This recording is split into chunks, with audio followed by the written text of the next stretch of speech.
Hey, what's going on, A+ers, Nerd Mixers? It is your boy, Indy Uchiha, man.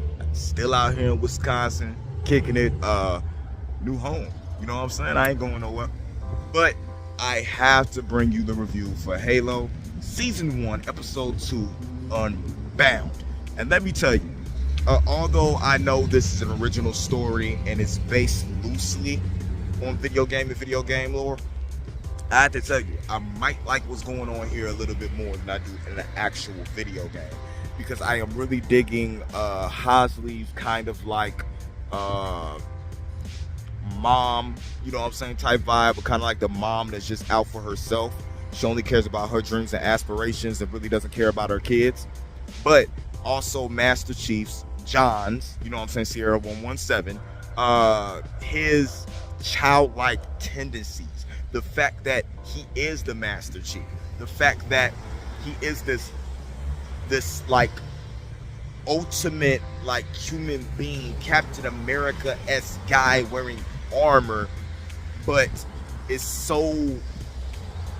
has this need, you know what I'm saying, it feels like, for family and for his mother-like figure. All right, we start off this episode with kind of a flashback, I believe the flashback was first with Soren. It was one of the Spartans, you know what I'm saying, through the training program. He looked like he had his arm and stuff. He even said he got his arm messed up and stuff, that he's giving more to this program than they give it to him, that they're nothing but slaves. You know what I'm saying? That nothing that they're told is real. It's kind of like an indoctrination, you know, almost like a cult-like thing that's going on. But John's not feeling it. You know what I'm saying? He wakes up, he's supposed to be running away with his friend.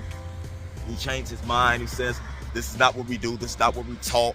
Soren's like, what do you mean taught? We're not taught anything. We're told what to do. They try to program us type deal. And him feeling for his friend, but wanting to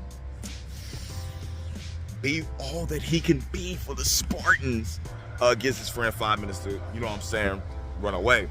And then that's cool, because you get this dude kind of having to deal with the situation of getting away, you know what I'm saying, from the UNSC, and having to hide, eat bugs and grubs and stuff like that. So he ends up getting to this planet that he's on, where he becomes kind of like a pirate. He becomes the king of the pirates. Everybody's welcome. There's no rules, exactly like he told John it was going to be.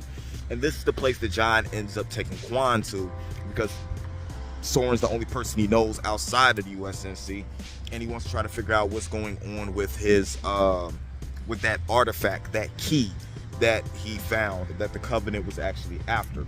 So I thought that was kind of dope, especially the scene of them flying through the asteroid belt. And while flying through the asteroid belt, the fact they played very limited musical scores while doing that. They let the responses of Kwan and just the camera work and action of them flying through the asteroid belt speak for itself. And I actually thought that was super, super dope. Now, when they get there, the visuals of this place is really, really cool. It has a Star Wars-esque feel of like a planet that has some type of bar or some refugee planet on it. He gets there. You see the way the people react to him being a Spartan. They even drive a forklift up with Box trying to stop him, and then he just gives Kwan his rifle and then just pushes the forklift and the cases back in a show of power, but a show of him not being a threat. Soren comes up and greets him, takes him back to his home, where he finds that Soren has a family, a wife and a child, and he thought that Spartans weren't allowed to do that, that they were kind of like the Black Orders are done. You know what I'm saying? When they're made sterile so that they can't have kids. And then Soren goes on to explain, no, it's the thing that they put in their back that makes them lose all sense of taste, lose all sense of sensation, to make them more battle-ready, battle-hardened, able to think straight. Just kind of make sure that the emotions can't get riled up, and that he had that removed. And see, I thought that was really dope, in the fact that he took it out. He was able to enjoy pleasure. He understands the taste of food. You know what I'm saying? Has a family. Similar to how Master Chief thinks that the Spartans and Halsey, you know what I'm saying, are his family. So they meet up with this guy who was supposedly abducted by the Covenant and got back, and show him the key. He explains to them about, you know, being the chosen ones and all that, and that he can touch and activate the stuff like that, and it relates to that girl that's on the Covenant. I think that's the home planet, who she begged and is actually being sent now to try to retrieve the key, who has been indoctrinated by them, and come to find out that the key is actually a key for a weapon. Of course, the Halo Wing is a intergalactic weapon that is going to be used for whatever it's going to be used for, and this ties somehow into Master Chief being able to unlock the special abilities that has. Kwan didn't have a lot to do in this episode, but the dope thing about her is that every line, every scene she has, she makes sure to make the best of it, and I thought that was really cool. I really enjoy that character, and I really enjoy like the big brother sister bond that they have. But Master Chief ends up leaving her on that planet under Soren's protection while he runs back to mommy.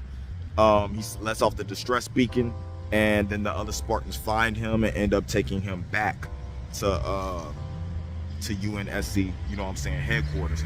Halsey is a weird type of thing. It's like the first episode, you kind of felt bad for with her program and stuff getting shut down. And this is probably the most intriguing part of this series so far, is the way that they changed what Cortana is. Rather than just being an AI unit that's used for direction and to, make the Spartans more responsive to threats and everything like that. She's a clone made from Halsey, who, like a whole body, I don't know how it's going to work, that is going to be used to just take over the consciousness of the Spartans to make them more efficient and more intelligent. And her going by any means necessary, even to bring it up while they're in the meeting about Master Chief going AWOL, to make sure that she can get that program gone ahead, is a very interesting play to me.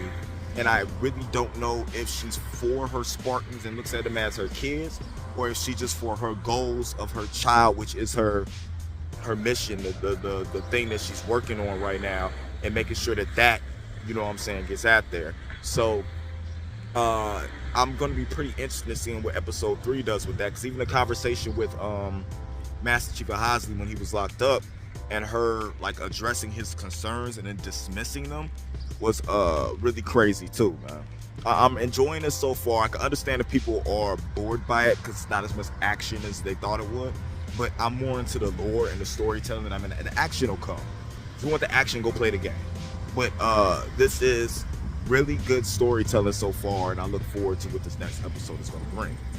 Let me know what you thought about this episode 2 of the Halo series in the comments below. Paramountplus is doing a dang on thing. It's showtime. Spend some money filming this, yo. Don't forget to like and subscribe. We got plenty of other content up there, so share with your friends if they're into it as well.